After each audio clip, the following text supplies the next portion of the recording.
Welcome to So Many Receipts. I'm Fleur Michelle. And I'm Shelley Seddon. And we are two entertainment journos based in Sydney, Australia, who love to analyse and talk about all things reality, TV and pop culture. Each week on Receipt Roundup, we bring you our take on what's trending. This week on the show, a below-deck police intervention, a shocking public humiliation on the Real Housewives of Miami, a new Aussie billionaire Reno show host, and the return of Octomum. So it's not often that we actually open the show with Below Deck, but this week it's shooting straight to the top because finally we have an exciting episode. I know. It is episode 9, but yay, we finally got there. So this is the infamous episode called A Holiday in Handcuffs. Don't you love that? Where a guest is so badly behaved that Captain Kerry has to call the cops to remove them, which is the first time this has ever happened on a Bravo show. I'm shocked. Apparently. Although when I saw the guests, I was like, what? Is this them? They look so ordinary. Am I watching the right episode? I know. Well, the first half of the episode, we had to start out at the villa in St. Martin where the crew were sent for a 2-day break just to make the show more exciting. And everyone hooked up with everyone. But instead of being sexy, I just thought it was tedious. So I think the producers were aiming for Love Island vibes. Solene, who was on Love Island France, clearly got the memo because she was snogging everyone who wasn't nailed to the deck. First Scottish Kyle, then Damo, then Jess. Honestly, if the anchor had a pulse, she probably would have gone for that too. And all I can say is, Captain Kerry, lock your door now. Absolutely. So the primary guests for this charter are Helen and Richard. They also appeared on seasons 6 and 7, so they're veterans. Not sure what's going on with the guests this season, but so far we've had strip club owners, porn stars, and now these lingerie company owners. So classy. I know, exactly. Bottom of the barrel. Yeah. But if you're thinking because they own a lingerie company that everyone looks like a Victoria's Secret model, you would be wrong. All of the women have the same New Jersey mob wife look, or as Barbara says, they all look like the Addams family. Yeah. And then we have Crazy Kelly. So at lunch, Kelly has either been overserved or is mixing alcohol with her meds because girlfriend is SCHWASTED, as Rainbow says. She could barely hold her glass. Exactly. And she was slurring something like, I'm not hungry, I don't want food, I just want a drink. So then Captain Kerry says she needs to be cut off. But then she decides that she wants to jump on the big banana float. And Kerry orders her to put on the life vest, but she defies him. And she tumbles in this floppy way into the water.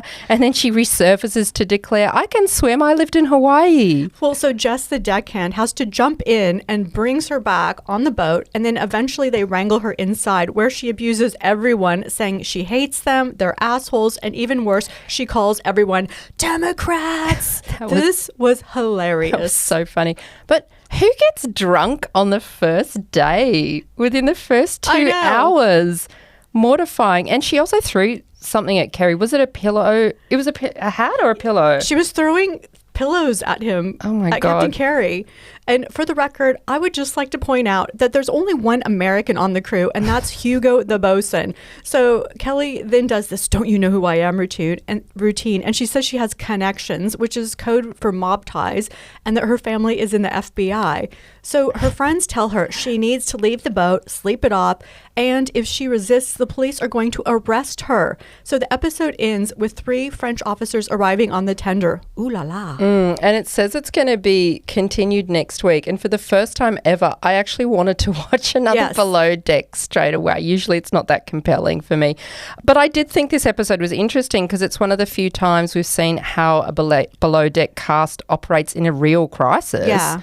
And I thought they handled it well because it is dangerous when there's someone this wasted on a boat. But how embarrassing for Helen inviting this drunk fool along. Like, who is she? Yeah. Well, I did a deep dive, excuse the pun, deep dive. Her name is Kelly Fury. Because I couldn't find anything else. You know how to investigate. Yeah. I'm some light stalking. Yeah. Her name is Kelly Fury, and there is a photo on her Instagram of her with Ramona Singer and Kelly Dodd, fellow Republicans. And she's now switched her account to private since the episode has aired. But Helen and Michelle, who were charter guests with Kelly, they gave an interview to the Daily Mail, and they said Kelly was wasted at the viewing party they had for the show just a few nights ago. No, she's sticking to type. Exactly. That's Kelly being Kelly. Yeah. So they said they don't condone her behavior, and they praised the crew for doing the right thing. Yeah, good on Captain Kerry for going into the no-nonsense Aussie dad mode and taking charge. Go, Team Kerry. Yeah, absolutely. So moving on, The Block is back. And what is it with this season's soulless homes? The hook this year is that the homes are all new builds. There's no renovation. And the style is called a Box Modular Home. They each have identical floor plans, but the facades are just a tiny bit different. And they're all a funny shape as well, like a capital H. I mean, H for huh? Yeah, it's weird. So I thought I'd never watched The Block before, but then when I started thinking about it, I vaguely remembered the names Gavin Waz and Phil and Amity, and I Googled, and it all came back to me. I watched the first season back in 2003. Yeah, and back then I was the TV editor at New Weekly and W Magazine, and I knew all of those OG people so well. I was down at the Bondi build every single week talking to them because I lived in Bondi as well. And Gavin was. They were so nice. Oh, well, I even went to the auction because I was living in Bondi too. And Jamie Dury was the host back then. How could I forget this? I mean, remember when we'd walk around Bondi and we'd always have our eyes peeled to try and spot any famous people in the wild? I remember someone once called us a pair of meerkats. Yes, because we were having lunch at the Lamrock Cafe, which was outside of James Packer's old apartment, and we were more interested in who was going in and out than eating. So, yes. And so the current season is set in Daylesford, Victoria, and there are 5 teams are Blockheads, but this year there are 2 teams from WA and no team from New South Wales. Like, how is that possible? Well, you know that Perth and WA is the hotspot for reality Apparently. TV talent. Remember, there were 4 people from Perth in MAFS last year. There is even a suburb there called Hollywood. I didn't know that. Don't you know? Yeah. Like, everyone over there wants to be famous. Well, to me, the standout couples are Robby and Mat from South Australia. Matt toured with Disney on Ice. He was a professional ice skater, and he played Aladdin. Oh. He's fabulous. And they're already trying to build a secret underground wine cellar. I love them. I love a secret cellar. I know, exactly. And then the couple who, of course, is getting the most attention is Han and Can, 2 hot blonde lesbians. I thought they looked exactly the same. I thought they were sisters. Yeah, well, so when they arrived, the other contestants thought that they were twins. So is that a bit unusual, like dating someone who looks exactly like you? I think that would give me the creeps to look at my own face, especially if I was kissing them. Well, I was shocked when Scott Cam said they would all be living in caravans near the build site for 3 months. And you have to empty the toilet in a caravan, I guess. And I would have quit on the spot. But don't they normally have some real accommodation like MAFS couples? I'm not sure. I mean, I think this is better, though, than usual because I think normally they have to live on the dusty renovation site, like sometimes in a tent. Oh, my God, no. I'd like a nice RV. Well, so my problem with the show is I have a hard time envisioning things. Like, I can't imagine what something's going to look like with just a color swatch. I just can't get invested in waterproofing Wednesday. I don't think this is my cup of tea, but you will be happy to know I won't force you to audition for the show with me. Oh, okay. Thank you. I don't think I'd cope either.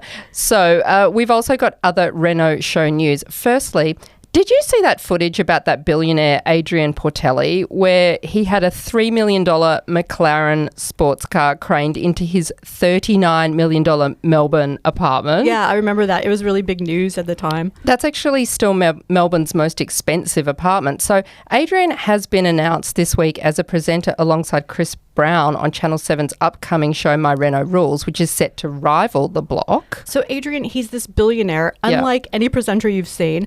I think he put the car in his home as just some kind of home decor because he can. I know, can you imagine? And he'd also show up to the Block auctions in a Lamborghini. Like, he became known as Lambo Guy, and he bought all of the Block houses for the past 3 years. Like, this has got to be the oddest pathway to becoming a TV presenter ever. So in My Reno Rules, 2 homes will also be renovated. The winning team gets cash and 2 people win the homes in a live draw. Adrian's company LMCT Plus is also the show's sponsor. So this is a shopping and rewards club. Do I need to join this? Yeah, maybe. Check it out for us. And it has been hugely successful. But even so, how does someone become a billionaire in Australia? He's only 36. That is incredible. And there's already been some drama with the Block's Scott Cam. Scott says they asked Adrian not to return, saying, we'd appreciate it if you stayed away. Adrian hit back with an Instagram post of Scott in a clown wig saying, Scotty, you're talking porkies. I told you guys I was leaving. Hilarious. So anyway, this next segment is brought to you by Soul Tonic, premium hangover relief beverage. Made from extracts of Korean pear and Asian ginseng, Soul Tonic helps you metabolize alcohol and reduce toxins when you drink. We spoke to Soul Tonic's Australian founder, Sophie Hood, who is also the winner of the show Gordon Ramsay's Food Stars, in our deep dive, which is up now on the pod to get the lowdown on her incredible journey. Listen to our chat and visit soultonic.com.au. It's spelled Seoul. Yeah, like the Korean city. Exactly. So moving on to the Real Housewives of Miami. So, well, we now have a new phrase to describe a particular housewife behavior. She did a Kenya Moore. So that's what happened at Gertie's Celebration of Life event when Gertie displayed all of Julia's text messages on a screen behind her in front of a shocked crowd. Thank God it wasn't a poster board with naked photos. Yeah, and who knew that Gertie was still so bitter about their fallout that she felt she needed to publicly shame Julia. I was shocked. I felt it was wrong, but then again, it was good TV. Yeah, I just thought it was unfortunate because once again, a woman is holding an event to celebrate her amazing achievement, and then it turns into an opportunity to get back at a castmate. Yeah, because Kenya's event was the opening of her beauty salon, which she'd worked so hard for. It just takes the focus away from the celebration. I agree. It makes me wonder, actually, if the producers suggested it themselves as a new signature supervillain housewife move. I don't know. Yeah, well, it's the second time it's happened now. Yeah, well, Gertie says her cancer battle taught her a new way to live, and now she's, giving 0 Fs. I personally wouldn't have made that choice, but it was Gertie's party and she can shade if she wants to. So the problem was the messages were these big blocks of text. So I very rarely agree with Larsa, but I also gave up reading after the second sentence. Well, I freeze framed them for you in order to take a closer look. But it was actually just back and forth about how Gertie says she was invited onto this PR cruise by Julia, and then Julia ignored her the whole time, which we already knew. So exactly. it was very long messages about that. Yeah. So Alexia, Marisol, Julia, and Larsa were mortified, and they decided to leave the party. So why were they not this incensed when Julia heaved this massive glass of water all over Gertie in this unhinged display of theatrics? It's such a double standard. And then Queen Bee Alexia went after Stephanie because she just wanted to stay at the event and not, leave with them. But Stephanie's new and she's neutral. Why should she take sides? Well, I did think it was a bit weird and jarring how it suddenly became about the two of them. But I get that it would be hard for Stephanie to find a storyline amongst the mess of this group and all of this history. Well, I think Alexia was really mad because Stephanie kept bringing up Todd and the narcissist event, which clearly triggers Alexia, but no one else challenges her. So I love that Stephanie isn't afraid of her. And I also found it inappropriate, I have to say, to show the boys that Julia and Martina adopted. And Julia talked about how they were scared of having new people come around. And then we cut to Adriana and Alexia fawning over them, and obviously with a full camera crew in tow.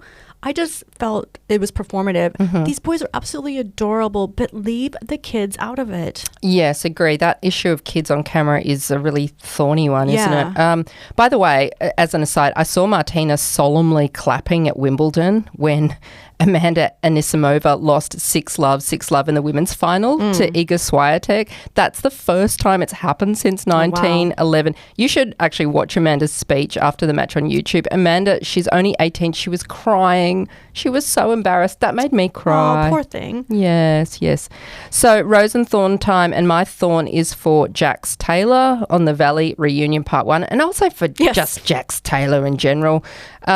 Firstly, last week we reported that Jax finally got fired from the Valley for toxic behaviour, but in fact, Jax is pointing out that it was actually his decision to step away from the show, apparently. He said he went to producers and said, I need to focus on my mental health, etc. And so the thinking now is, did he kind of know he was about to get fired, and did he quickly resign to save face? Yeah, well, so Jax also announced on an Instagram story that he made the decision to end his partnership with Jax's, his bar in the Valley, to focus on his sobriety and mental health. So I doubt that was his decision. I'm sure his partners wanted him out after all of the bad publicity. Yeah. But Jax said he started to spiral when he got fired from Vanderpump Rules and decided to get help at the beginning of this season because his job and his son were on the line. Thank God Bravo wasn't bullied into letting him stay on the show so he doesn't spiral again. However, I actually think he might be back on the Valley at some point, because in his statement he said he's stepping away from the next season. He didn't say I'm stepping away from the show. And EP Alex Baskin told The Hollywood Reporter this week that Jax's break is a chance to open up the story, which sounds like this door is still open. If he gets the help and returns a changed man, I suppose. But let's be real, we only know Jax is the bad boy. If he comes back reformed, is anyone even interested? I mean, would you watch reformed nice guy Jax? No. He is unwatchable either way. Like, he threw a coffee table at Brittany. He threw her in the rose bushes. That is domestic violence. Stop enabling him by giving him a platform. He's been diagnosed as bipolar. He needs help. And also, the reunion looked so out of date because we already know Michelle and Aaron broke up last week. But this episode was taped months ago, and Michelle said she'd moved in with Aaron and that it was going amazing. But then Jax piped up and said, that's not true. But no one challenged him. Like, why not? Why did he say that? I must admit, that is the one thing he's good at, Jax, gathering tea and spilling secrets and tips here and there. Michelle's voice did sort of drop every time she talked about Aaron now and then. I'm gonna have that I think of it. I'm going to actually listen for that in the next part too. But I also want to know what is going on with Jesse. On this ep, he says he doesn't have a lawyer. And also, who is lending him money to pay rent? As of last week, we talked about how the Hollywood house he lived in is for sale because apparently they were just renting. So is it the gay guy who was depositing money in his account? Or is it his Baywatch girlfriend from Orange County? We need to know. What does he do again? He's a real estate agent. Him and Michelle both are.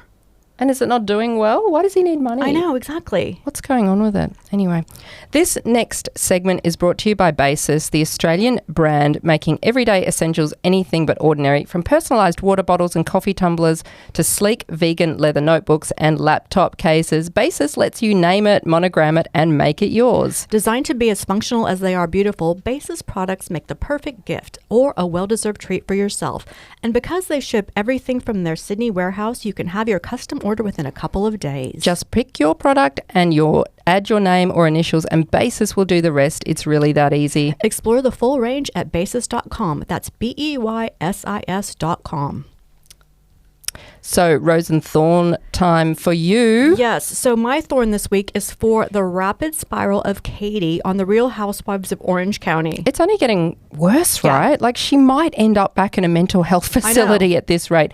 Plus, the line when Shannon told her at Heather's party, "You are the most evil person I have ever met in my life." Like, wow. I know. I'm actually worried about Katie. I think maybe she's perimenopausal and forgetting things. Like, who she showed the Shannon videos to. Were they videos? Were they voice notes?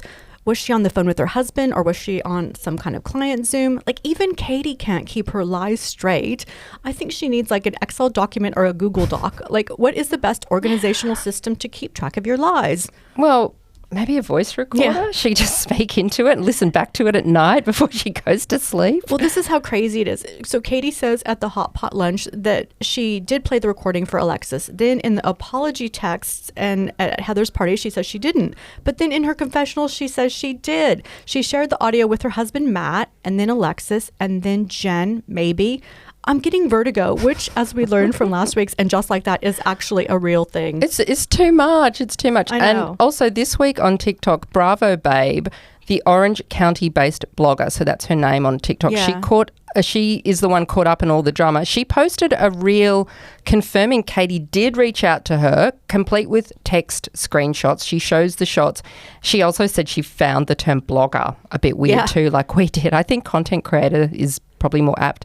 Then another creator, Bravo Mom, a reel of hers popped up and saying Katie contacted her as well, spilling information about the housewives so damaging that she chose not to post it, claiming it could ruin lives, marriages, businesses. Seriously, what was it? And does Katie have any conscience? Yeah. Maybe Shannon was right. Like, I'm not into the pile-on, but Katie has brought a lot of this on herself. And what does her husband Matt think? Isn't he some kind of respected golf journal? I know, it's weird. So I do have a legal note. When Shannon said that what Katie did to her was illegal, she is correct. I looked into it, and in California, it's illegal to record someone without their knowledge.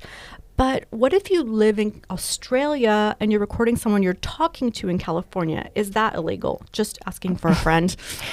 Well, I think you are supposed to tell people here you're recording them as well. Like, as a journalist, you're supposed to tell people you're recording them. I think I should probably say that more, or should have said it more in the past. Oh well, it's all in the past. Yes. So I am saying, I am loving this Love Island crossover. I really like Phil and Adam, and they both live near Shannon. And Love Hotel's already aired, so it's not some publicity stunt just to promote the show. These guys are genuinely friends. They're nice guys too. Yeah, and they're normal anyway. Yeah, and she's also friends with Mark, aka Jesus, who wears the crocheted vest.